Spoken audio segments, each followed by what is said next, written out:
Hello' অসমবাসী ৰাইজ, মই মৌ শইকীয়া। সকলোকে মোৰ একাউণ্টলৈ স্বাগতম জনাইছোঁ।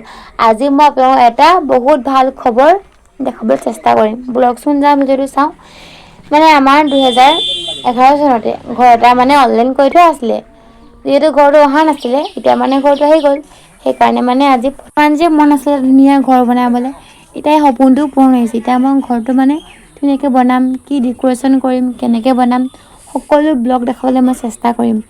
এতিয়া চবেই কিছুমান নিয়ম কৰিছে, ব্লগ চাওঁ নিয়মবোৰ কেনেকৈ কৰে, কি কৰে।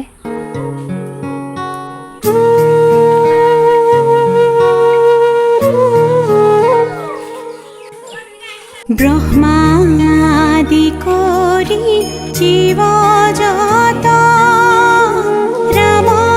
এতিয়া সকলোক নিয়ম চিয়ম কৰি হৈ গ'ল। ময়ো প্ৰসাদ লৈ দোকানলৈ আহিলোঁ। এদিন মই দেখাম বাৰু মোৰ দোকানখন, আৰু মোক আগুৱাই নিবলৈ বহুত সাহস দিব আৰু বহুত মৰম দিব। এতিয়া ময়ো খোৱাত লাগিলোঁ আজিলৈ। Bye bye.